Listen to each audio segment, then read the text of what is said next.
Welcome to the Preserving Family Podcast. The purpose of this podcast is to equip you to gain insight, information, and inspiration to help you protect, teach, and guide your family during these turbulent times. Our goal is to provide tools and resources to help you strengthen and preserve your own marriages and families. Now here are your hosts, Dr. Mark and Janie Ogletree. Welcome, everyone, to Preserving Families podcast. We're so grateful that you have joined us today. We're grateful for our loyal supporters, our loyal listeners, and all of you that make comments and text us and email us. We are so grateful that you tune in every week and listen. We really are so grateful. Makes it more fun when people listen, that's for sure. Just a little reminder that our church history trip is back on, going to be August 6th through 11th. We're with Murdoch Travel now.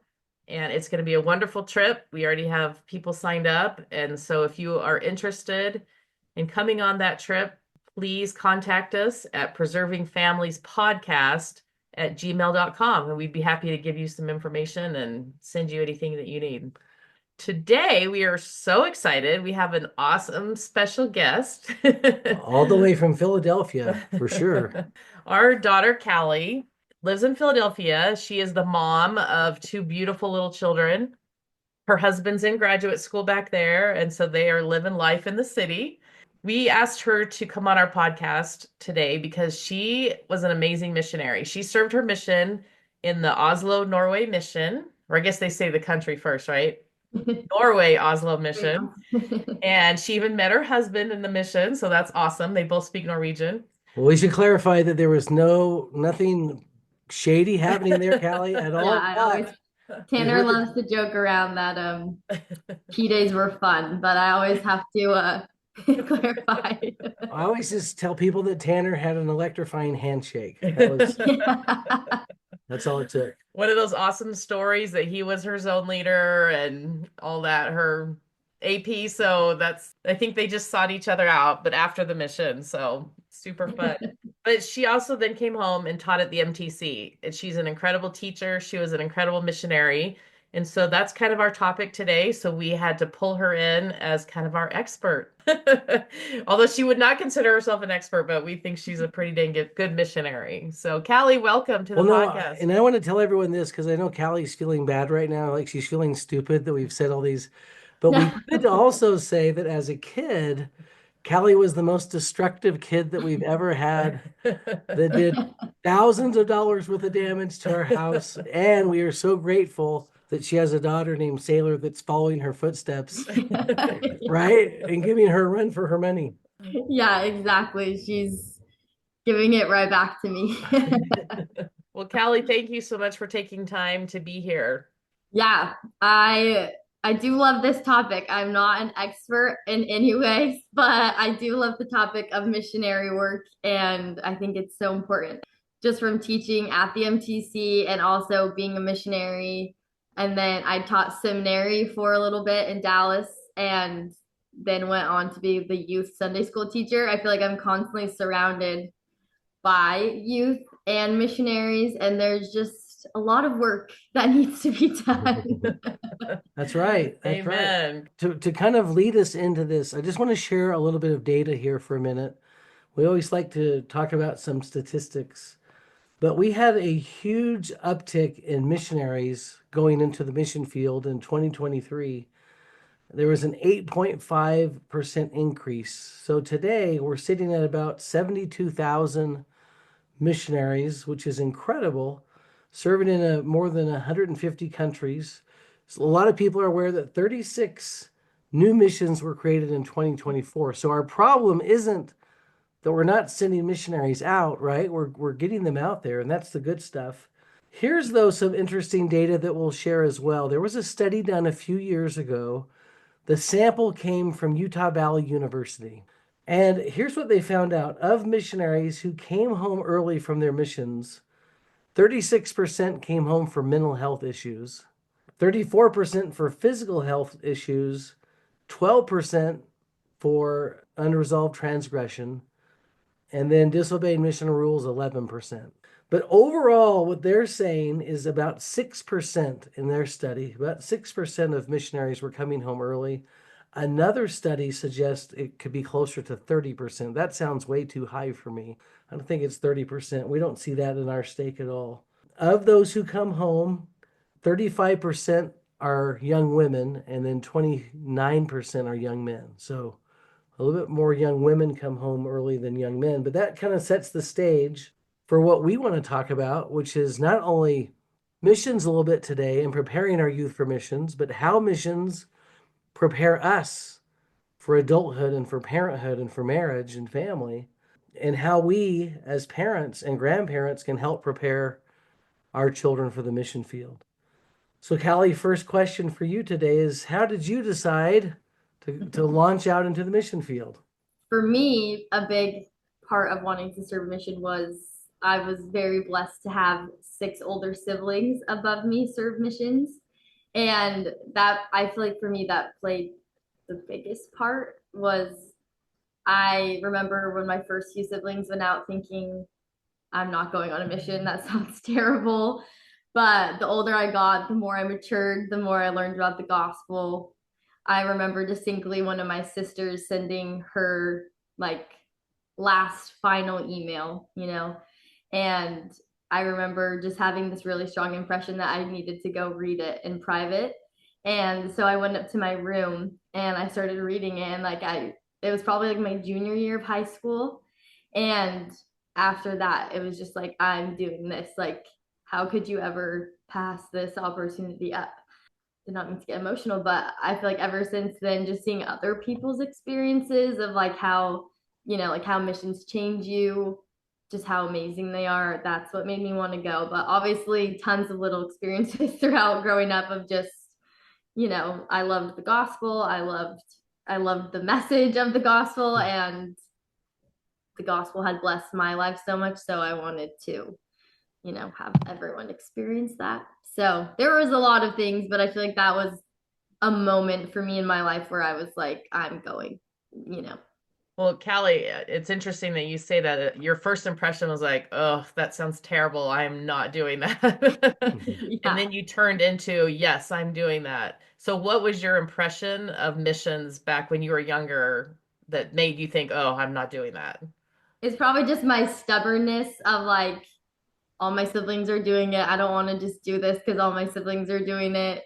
Were there things that they were saying about missions or your impression of missions though that made it seem hard and like, Yeah, I probably was too young to even like notice that aspect of it, of like actually the sacrifice that it was. I feel like at the time it was more just, I like to have fun. I'd rather just stay home and party and have fun with my friends more than, oh, that sounds hard, because I feel like I was too young to really understand like actually how hard missions are. But I feel like the older I got and the 2 siblings above me who went on missions, I would feel like I was old enough at that point to kind of like get it and understand how awesome they actually were. yeah. Okay, so why missions? Why is this your passion and your Why should our young people go? Why should they do this? Yeah, I obviously mine stems from a testimony of the gospel and understanding that everyone needs this message. But I do feel like in Preach My Gospel and like the Book of Mormon, I feel like it teaches us a lot about why missions. And I just wanted to read this quote from Preach My Gospel, but it says, "The gospel of Jesus Christ, as restored by the Savior through Joseph Smith, will bless them and their families," speaking of people without the gospel, "meet their spiritual needs and help them fulfill their deepest desires. Although they may not know why they need relief from feelings of loneliness and guilt that come from sin, they need to experience the joy of redemption by receiving forgiveness of their sins and enjoying the gift of the Holy Ghost." I just think everyone in the world, has these feelings of guilt or loneliness or whatever it may be. And that's what the gospel can bring to people who have absolutely no understanding. Growing up in Utah, for example, you just don't understand that not everyone has that knowledge. I mean, this is God's work. Like, this is his whole purpose. Moses 139 says, "Behold, this is my work and my glory, to bring to pass the immortality and eternal life of man." So like that is God's whole purpose. That's why we're here on earth, is so that we can all eventually return back and live with God again. So it's our role as missionaries to do this. If we don't have a testimony of that, obviously we're not going to have the fire to share with other people. Understanding that that's God's whole purpose, and we're just here to help him with that purpose. That's great, Cal. So I have the opportunity to interview missionaries, who want to serve, those who want to serve missions. And the first question I always ask is, why do you want to do this? Like, why do you want to serve a mission? And I always know that they're going to be a really great missionary when they talk about how much they love the gospel, how passionate they are about it, and how much they want to share it with others. I worry more about those that say, well, it will be good for me, or I hope that I'll learn a few things, or when they have the focus that they really want to help and share what they have with someone else. I'm like, okay, you already get it. That's great. Yeah. Callie, Yeah, you taught at the MTC for a while. I had the chance to do that too, although I don't remember it. That was a long time ago. All I remember is wearing a white shirt and tie to every class I went to at BYU. I was one of those guys. But when it comes to, being a teacher at the MTC, you had the chance to kind of assess missionaries and their level of preparation. Tell us about the good, the bad, and the ugly of what you saw in terms of missionary preparation, missionaries coming and just ready to go. That was interesting. No, just kidding. I loved my experience teaching at the MTC, but I would say, for example, out of a class of maybe 10 missionaries, there was usually one that I thought was prepared. Yeah. And that was always scary to me. I mean, at this point, I had already been a missionary and returned, but just seeing the floods of missionaries going out and thinking, wow, like who is going to listen to these kids when they don't even have a testimony themselves?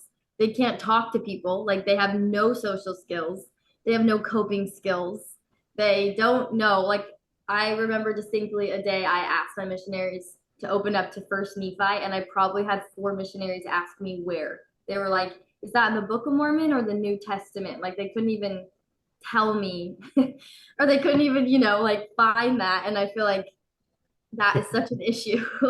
Obviously, missions are to help you grow and learn while you're in the service of other people, but you can't help other people if you're not already there. You know what I mean? And so there are so many good missionaries. Like, the good are amazing. The ones who were good, and the ones who were bad were like, wow, this is bad. Callie, if we did a study of those 10 or 20%, let's say, of missionaries who are really prepared, what do you think we would find if we went to their homes? Probably no gospel emphasis, no scripture study, no push on anything. You know what I mean? Really don't know. You guys are the parenting experts. My oldest is 3, so I haven't really had to deal with this yet. But for those who are ready, though, you had the impression that they probably came from pretty strong homes, right? I mean, just kind of the opposite of. Yeah, exactly. Their parents were teaching them. They were helping them prepare. They were going to mission prep. A lot of the missionaries were not even going to mission prep. They had all probably read the Book of Mormon. They had probably. Yeah, it wasn't their first time reading it. That's the thing, is missions are so cultural. I feel like in our church, it's just like, yeah, I'm 19, so now I go. That I feel like the sacredness of it and the importance of it is taken away, and it's taken so lightly because it's just like so cultural. And so all my friends are going, I might have nothing better going, so I might as well go. Or it's what my parents expect of me. Yeah, where parents have such low expectations for their kids that them even going is like, okay, well, this is just cool that they're even going, which it is. And I'm not taking away the sacrifice of any missionary who goes, right? Like, it's a huge sacrifice just to go.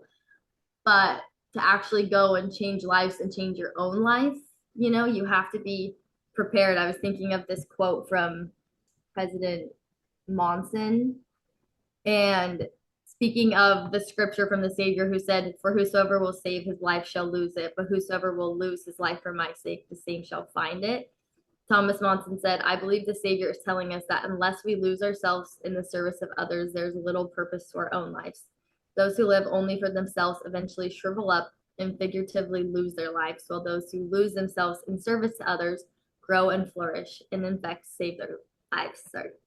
And I just think when you go into a mission with the mentality that like I'm gonna change, like I'm gonna go and I'm gonna finally gain a testimony, or like I'm gonna go to find out if the church is true, or I'm gonna go to change myself, that nothing is gonna come, right? But when you're going on a mission for the sake of others and to help other people, that's when you ultimately change, because you're not thinking of yourself. You're not focusing on yourself, you're focusing on others. And in turn, you change because you've lost your life in the service of others. Because that was so common in the MTC, because same thing, I would always ask people, like, why are you here? And they'd be like, because I want to know if the church is true, or like, I want to gain a stronger testimony for myself, or like that was probably my most common response in my classes. And yeah, like what you're saying, Dad, about what you when you interview people, it's just like, okay, wrong. This is Let's great change it. response, not trying to be mean, but like, yeah, it was those missionaries who were like, I love the gospel so much, so I want other people to experience that. That's when they were like obedient and put in work and put in effort and did all the things they needed to in order to be a good missionary. And those are the ones who come home, and I follow all of them on Facebook, and they're all married in the temple. And it's the ones who started off strong, ended strong. And not saying it can't go the other way, you know what I mean? It does, but there's just such a pattern of being prepared as a missionary will change your whole mission, and it'll change your life. Yeah. Amen. Right. And there's not to say that those people who aren't prepared can't go out Exactly. and get converted and, and figure it out. But now you're probably 9 months, a year into your mission, and how sad that they've had to spend their mission figuring that out instead of coming into the mission field prepared. Yeah. Right. Exactly. Elder Holland gave a talk in the MTC a few years ago. When I say few, I think it was like in 2000. But I probably read this talk every day of my mission. I don't know. That's probably an exaggeration, but I would give it to all my missionaries in the MTC, everything, because it like changed my whole mission. It's called The Miracle of a Mission by Elder Holland. But he talks about that. Mom, he says, just reach down, pull up your socks, and go to work. This is a time for you to go out. I plead with you in case of the elders to have a 24-month mission. In the case of the sisters, an 18-month mission. Not a 22, not a 19, not 11. Start fast, run hard to the tape. You can rest later. I don't think he means like going home early. I think he means don't spend half your mission trying to figure it out yourself. That's such a waste. Like, run hard into the tape, start fast. He says you need to be prepared from day one to be able to help other people. I love that. Callie, I love what you're saying about the cultural thing. We had a fireside in our stake a little while ago, and it was a question and answer thing with our youth. And one of the youth said, a young man asked, he said, do I have to go on a mission right out of high school? Is that bad if I wait and go to a year of college first? And I said, that would be incredible. We would love it if you went when you feel inspired that you need to go. And if you feel like you need a year of school, if that would be better for you. And I just let him know that, the lowering of the mission age to 18 was really interesting, because this is just my own belief, but I think it was meant as almost an exception. Like, hey, if you needed to go at 18 because of military service in other countries or whatever, you certainly could do that. But I think our parents here in America just jumped right on that. Hey, this way we can get our kids right out there, and we don't have to risk them maybe not going. And so now there's this expectation, at least where we live, that you start filling out your mission papers in the winter of your senior year of high school. We asked those youth if they felt pressure to go on a mission at age 18, and they said yes, because all their friends are doing it, right? And so that's just kind of what you do. The other thing I would say is you talked about preparation in different areas. Maybe I was reading into it, but in my mind, there's physical preparation and spiritual and emotional, but even social. And I think we don't put enough emphasis on social preparation for the mission field, which in my mind is equal to all the other areas of preparation. If you can't connect with people, if you don't know how to talk to people, then you're going to be sunk as a missionary, because that's what you do. You have to be able to relate and connect. And if there's one thing I wish parents could do, all of us as parents, is teach our children how to relate and connect. And so you guys lived in Dallas for quite a while and you had the missionaries over for dinner every month. And I know in previous conversations you said that there was only a few missionaries you guys were with that really could converse and connect. That most of them couldn't. Tell us more about that. It's still kind of a joke, or it was a joke between us and a lot of our friends in Dallas. Like it was a running thing of like, a lot of us were return missionaries. We'd all try to have the missionaries over in our home as often as we could. And it became, yeah, like a running joke of, did they actually ask you a question this time? And most of the time it was no, like a full hour dinner. And it was rare if one of us said, yeah, they actually asked us a question. I remember after living in Dallas for probably a little over a year, I had hung like a map on our wall of where you scratch off of places you've been in the world. And one elder one time asked, oh, you guys have been to this country? And we said, yeah. And that was it. But me and my husband were ecstatic after. We were like, somebody asked us a question. Like, normally it was just us asking them questions the whole time, nothing in response, wouldn't like look us in the eye, wouldn't, nothing. Not even like, oh, you have a little boy, like, what's his name? Like, nothing. And even still here in Philly, we have a good set right now, but it's kind of the same thing where if they do actually ask us questions, we're shocked. We're like, wow, that was actually good. Yeah, I like you said, that's probably just as important as being spiritually prepared, because that is what missionary work is connecting with people. You have to connect before you convert. And just by knowing the scriptures from the back of your hand isn't going to convert someone. It's that If you connection. can't relate to people, if you can't, roll with the flow, so to speak, and adjust and know how to, oh, they're going this way in the conversation. We probably ought to say something about that. Or Well, I think that goes back to Mark, what you were saying is that maybe parents, as we are, raising our children, maybe sending them out right out of high school isn't always the best timing. Maybe they do need to go do a semester at college so they can learn how to deal with a roommate. They can learn how to do laundry, that they can learn how to go talk to a professor or hold down a job for a little while or whatever it is. But if our child, is just used to staying inside or playing video games, or they don't know how to look people in the eye or communicate, I think maybe we need to do a second pause and let them, have a 6 month or a year before they go out in the mission field. And I know the prevailing thought from parents right now is, oh, I'm so worried that if they don't go right now, they won't go. and there's such a pressure because all their friends are going. Right. And So they you don't miss want to that come, they wave. don't want to be lonely while all their friends go. And they certainly don't want to be gone when all their friends come back and they're out in the mission field. And so I think that is a real cultural problem that we have right now. And that's one thing that we as parents can do is really help, first of all, train them in all these different, emotionally, physically, spiritually, intellectually, which is the youth program right now, which that's what they're supposed to be learning. I don't know if that's happening. I'm not in the youth program right now, but but that's not even through the youth anymore. That's a parent-led program.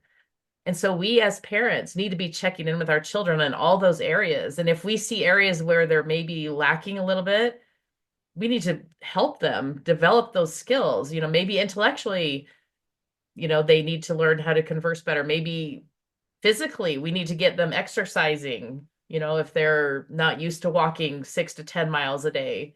If they're spiritually, maybe they haven't read the Book of Mormon. Maybe we as a family need to do that together or do whatever it is to help bolster those skills so that they can be successful missionaries. But the social one is a big one, like we just said. And there's just simple things you could do, like making your child call and make their own appointments. Have them go talk to a teacher about their grades, not you interfering in everything.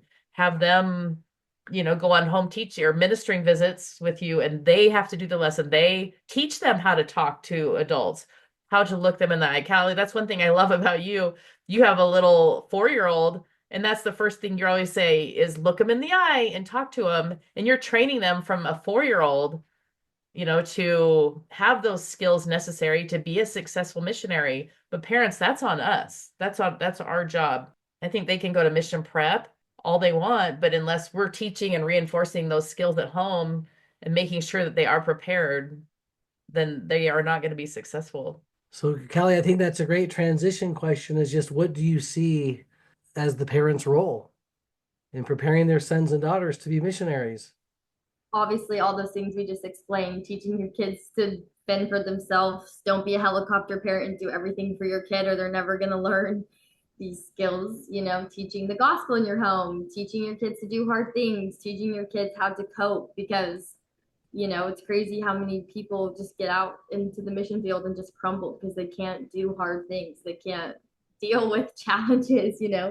I feel like the gospel is probably the easiest part in the sense of a mission. Like that, obviously, that will come, like you'll have a testimony, you're studying it every day. But like from the get go, you need those skills required to connect, to do hard things. Those aren't going to just like come with study as a missionary. But I think something that we haven't talked about though is just teaching your children that this is God's most important work. Like teaching your children how important missionary work is, teaching them, I don't know, like I grew up with a dad, who always was talking about his mission. Like he always was telling stories from his mission. He always was talking so highly of it. And I just, going back to when I worked at MTC, I would always ask people and engage about like, where did your parents serve? Did you have siblings who served? And I was shocked how many people knew nothing about their parents' missions, nothing about their siblings' missions. They would just be like, "Oh, they served here," and then I would, ask more questions, and they wouldn't know anything. And I just think that's so important in your household to stress that importance. And even if your parents and neither of you have served a mission, find friends or aunts or uncles or get friends letters and emails. Like I think it's so important for them to see how this work is so important, and even just what missionary work is essentially. Like I was so blessed to have, like I mentioned earlier, so many older siblings who before I went out, like probably gave me 2 hours of advice, just like me writing in my journal for 2 hours of things.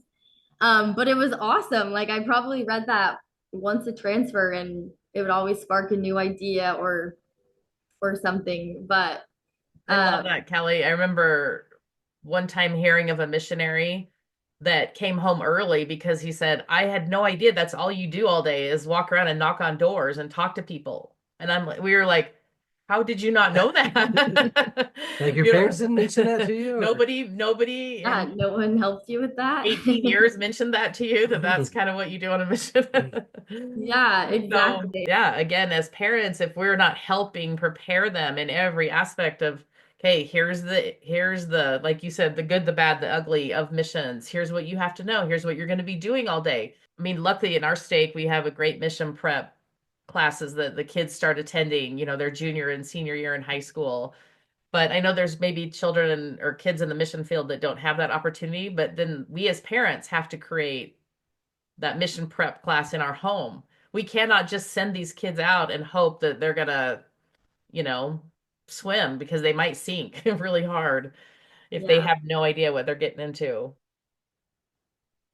So Callie, that was really great. What other skills have you seen or things that parents really need to emphasize and teach in the home to help prepare and make missionaries successful? Yeah, I think kind of we little bit mentioned this, but just the principle of hard work. And I think always of that President Hinckley story. If you don't know it or haven't heard it, basically President Hinckley gets on his mission. It sucks. It's hard. And he writes his dad. Yeah. Just that he's coming home. Yeah. Right.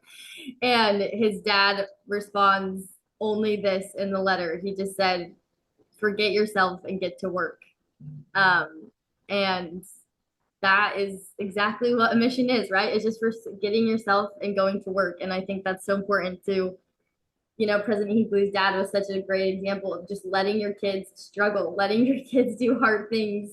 Yeah. Because when, like, take away the mission in real life, like, you need these skills, right? Like, these skills are what's going to help you as a parent, in school, at a job, whatever.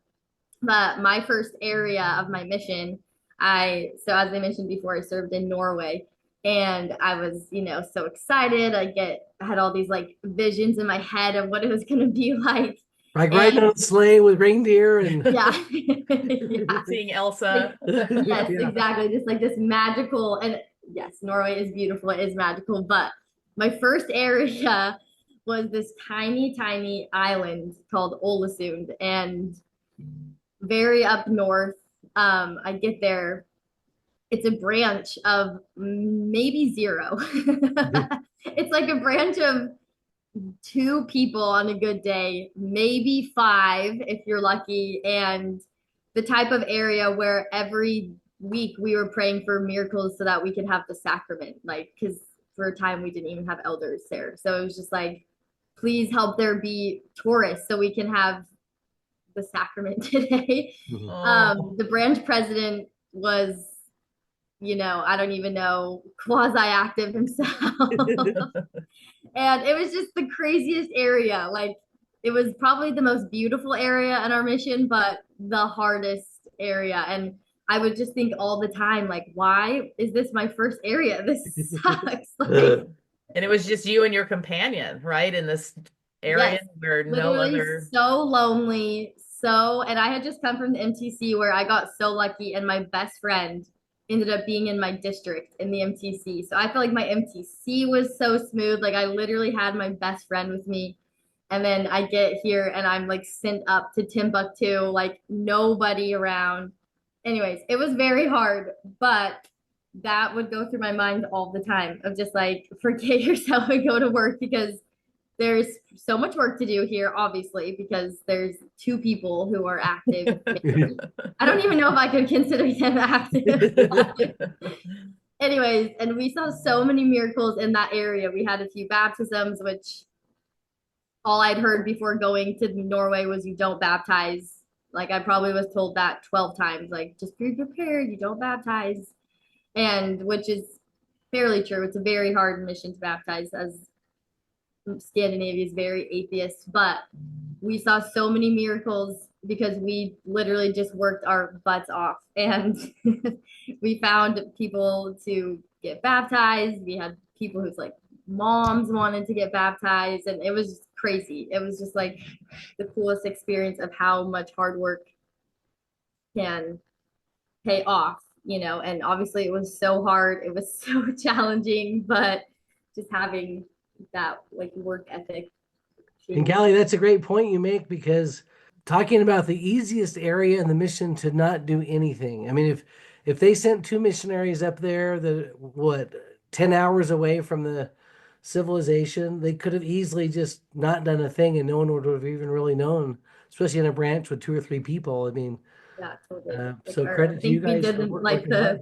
the mileage before, and like our mission president was closer to the missionaries in Rome, Italy, than he was to us like up there. So Wow. we were very far away, but Callie, how did you learn that? What skills in your life? What did you do in your life to prepare to have those skills, the mindset of hard work, the grit that we talk about to withstand that? Because I mean, it sounds great you had all these miracles, but there were days that you were really hard. There was letters you sent home that were, pretty discouraging, because there were times that it was really, hard and you weren't seeing progress. So how did you overcome that? Like, yeah. So how did you prepare to have that grittiness and hard work ethic on your mission, that mindset? And then what did you do to overcome the down days?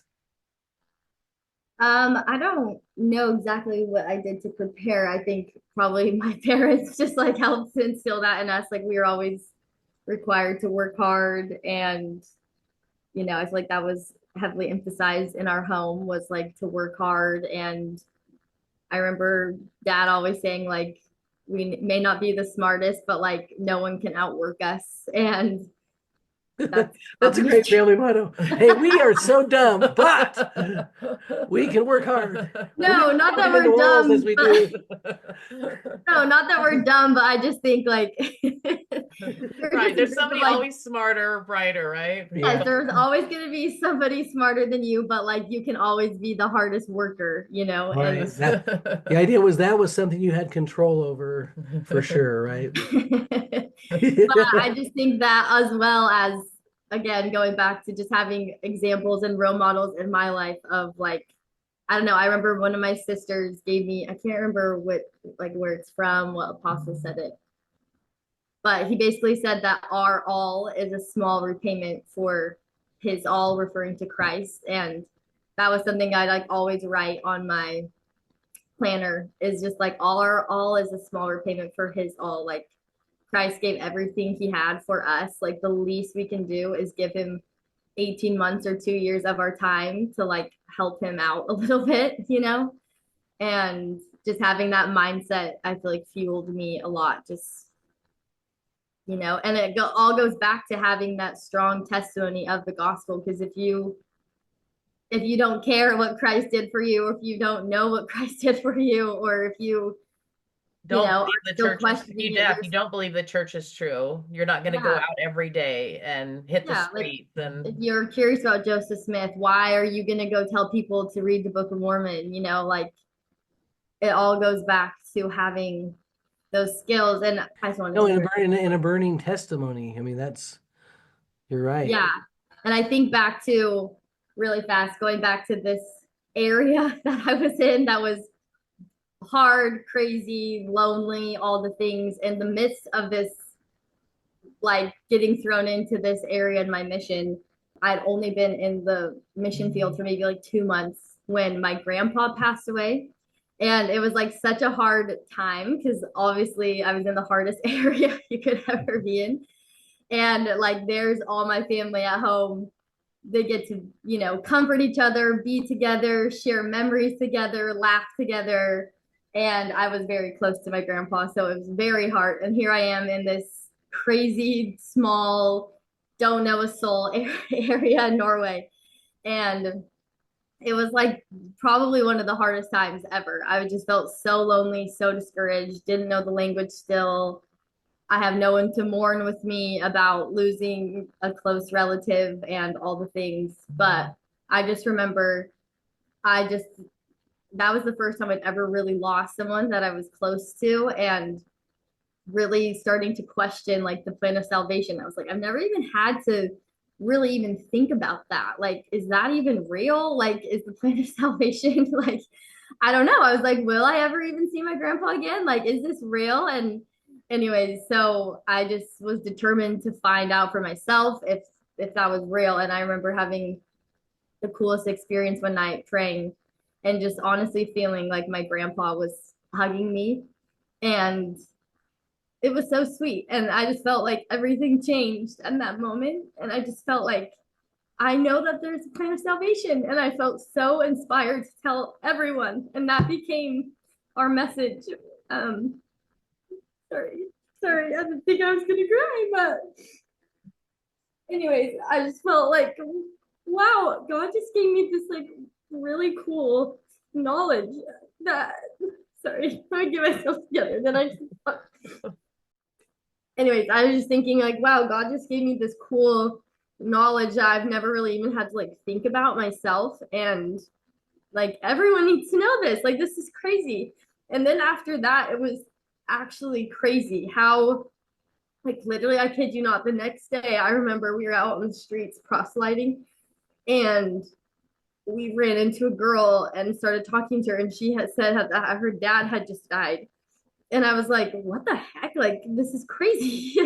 Like, the day after, I'm like fired up about the plan of salvation. And, anyways, it just seemed like that over and over again. It was just like, and again, not like these people were baptized or anything, but I do feel like God, you know, He loves His children so much. Like, He sent us to these people to just testify of that to them, something to like hold on to for the rest of their lives, even if they're not going to get baptized tomorrow, you know, like we are able to tell you're them. able to comfort them and teach them a truth that I'm sure was such a blessing in their life.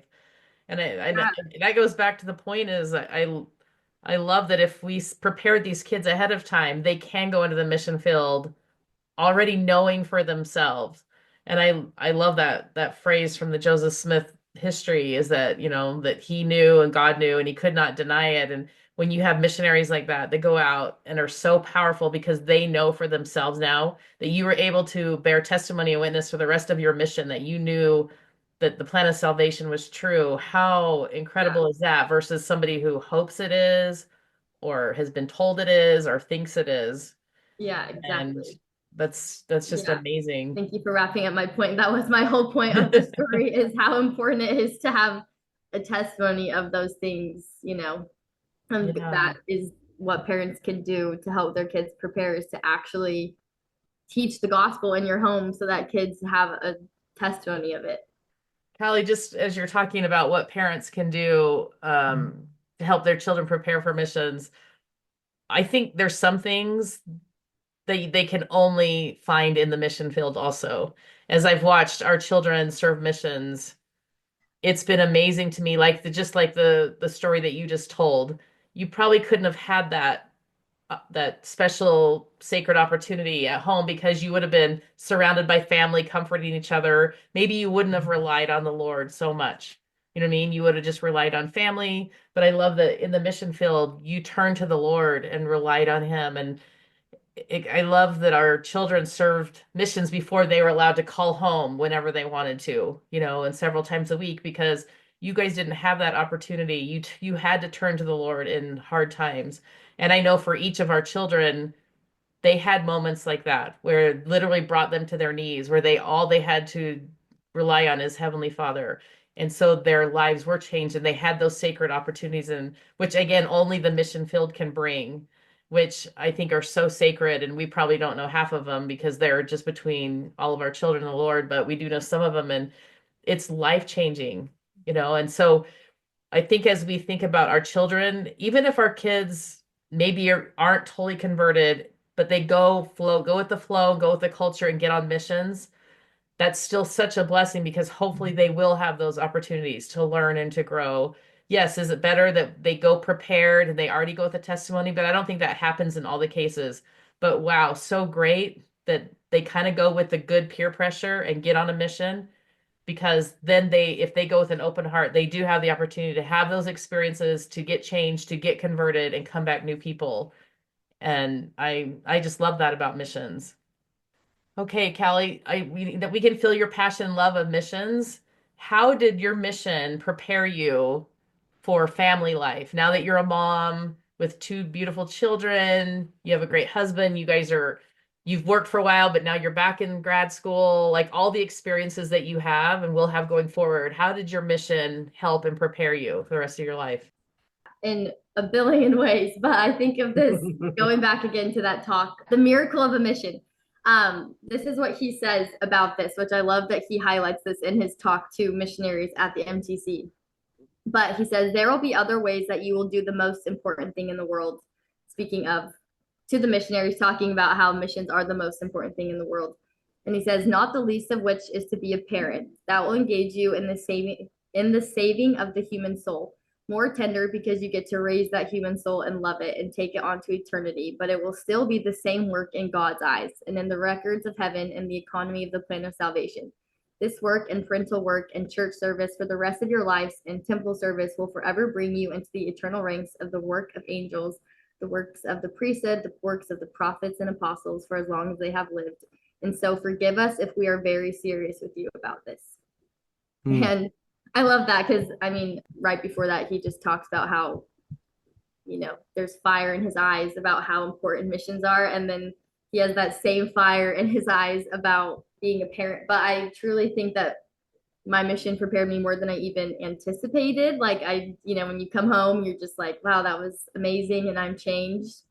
But I think about my mission every single day, whether it be like a lesson I learned, or patience, even just planning my day out, or hard work, never giving up, coping skills, trying to, like on a mission, you have to deal with a companion and figure out how to communicate and with a spouse. Like that's what you're doing every day, even just from teaching my children the gospel, just like learning how to teach simply and teach very just simple principles. That's something that I learned on my mission. Even dumb things like cleaning, cooking, organization, things that you learn from your companions, like I still make recipes from my companions. I don't know, just little things to the big things. Like everything, you know. And when I got married, I would always think like, wow, I'm so glad I went on a mission. Like, how would you have these skills to deal with conflict, teach Sunday school? I don't know. Obviously, people who don't go on missions figure it out.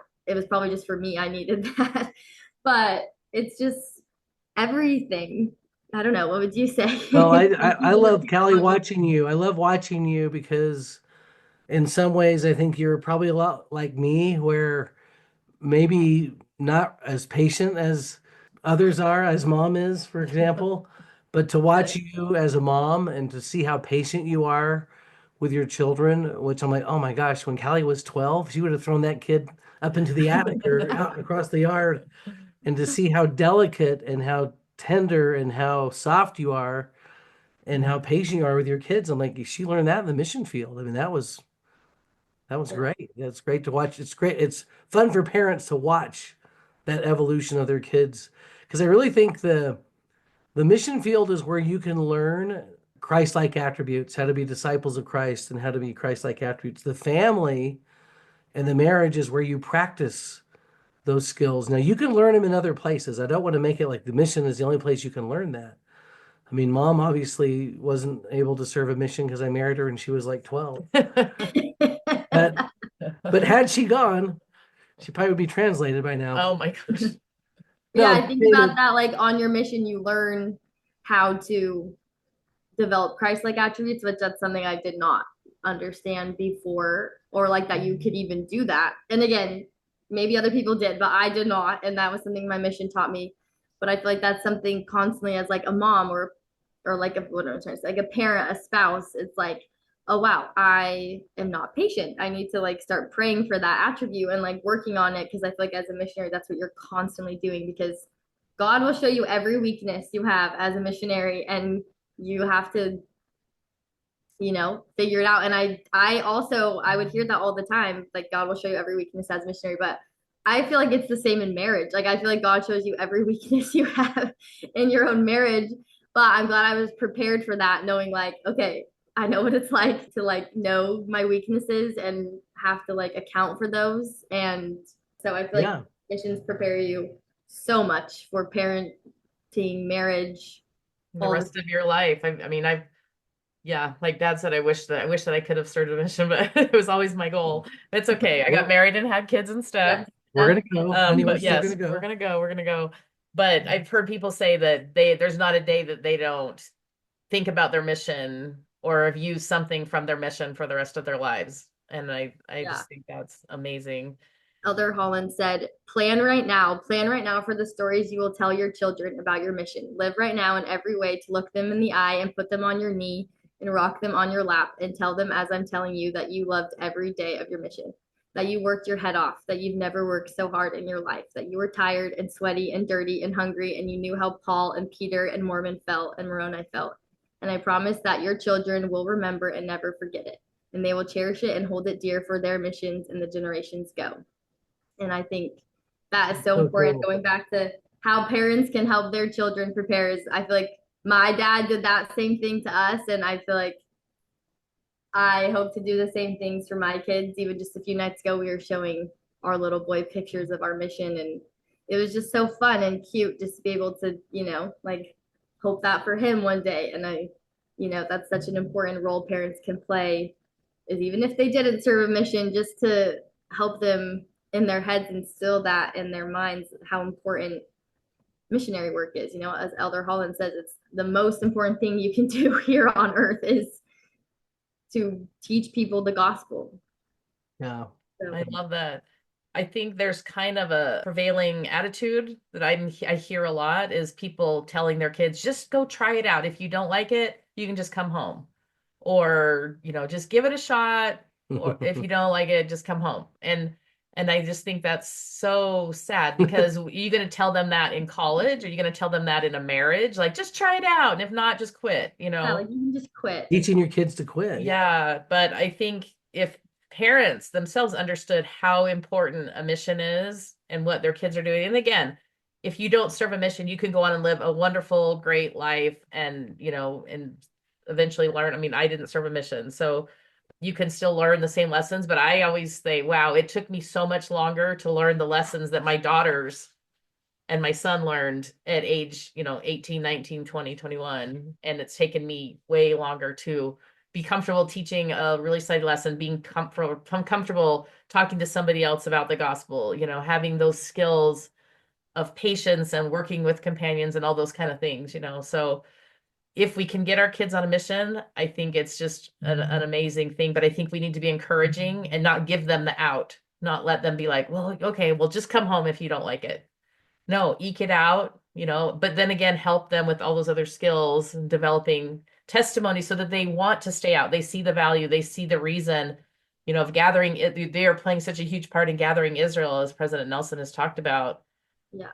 And that's the least that we can do, the little pittance to pay back our Heavenly Father for all that He's given us. And if they understood that whole thing, which we as parents is our role to teach, I think it would make a huge difference.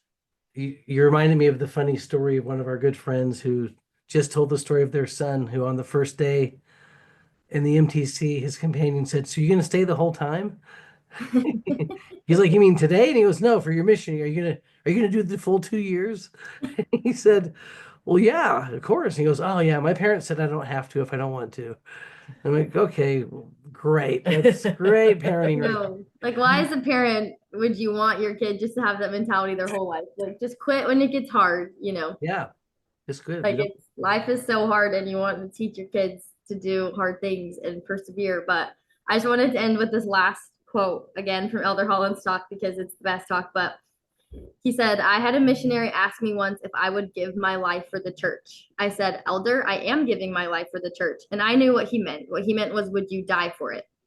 Well, that's the easy part. That's a snap. On some days, that looks really appealing. That's the easy part to die for it.